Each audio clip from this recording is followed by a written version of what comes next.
শোনো, আজ একটু দেরি করে যাও খেতে, শরীরটা ভালো লাগছে না তোমার। আর দেরি করলে পেট চলবে কি করে রিনা? চাষের কাজ ছাড়া আমার যে আর গতি নেই। কিন্তু প্রতিদিন ভোর থেকে সন্ধে পর্যন্ত তুমি খাটছ, শরীরটাকে তো একটু বিশ্রাম দিতে হয়, তাই না? বিশ্রাম বিশ্রাম নিলে কি উঠোনে চাল পড়বে? ফসলের দাম তো এখন কম। এবার যদি ক্ষতি হয়, আমাদের ঘরের হাড়ি চড়বে কিসেরই না? আমি জানি সংসার চালানো কত কষ্ট, কিন্তু তুমিও তো মানুষ। তুমি না থাকলে সংসারই বা কে চালাবে?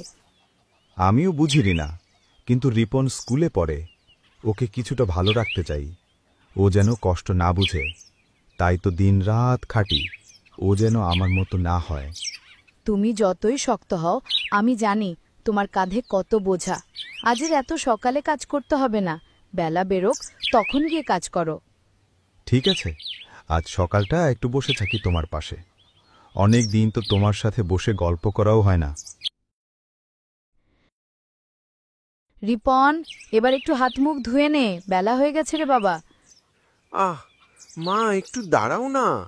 জানালার পাখিটা কি সুন্দর গান গাইছে।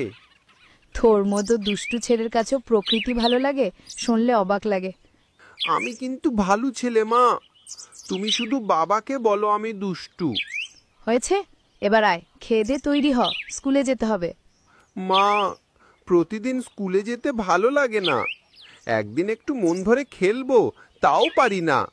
এই সকালে স্কুলে যাও, আবার বিকালে বাসায় এসে খেতে খেতে সন্ধ্যা হয়ে যায়।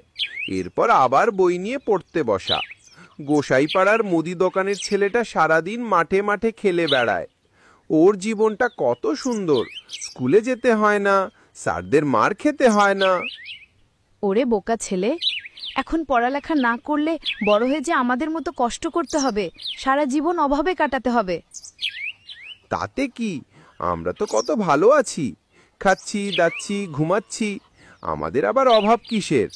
বোকা ছেলে, তুই বড় হয়ে নে, সব বুঝতে পারবি। আমার আর বড় হতে হবে না, আমি আজ স্কুলে যাব না। আচ্ছা বাবা, ঠিক আছে, আজকে তোর যত ইচ্ছে মন ভরে খেল, তবে কাল থেকে প্রতিদিন স্কুলে যেতে হবে কিন্তু। ইয়ে, কি মজা, আজকে আর স্কুলে যেতে হবে না। যাই, সুমনদের বাসায় যাই। কালকে সুমন বলেছিল ও আজকে স্কুলে যাবে না। ওদের বাসায় যাই, তারপর দুজনে মিলে খেলবো। এ কি, এটা তো একটা গোলাপ গাছ, কত সুন্দর।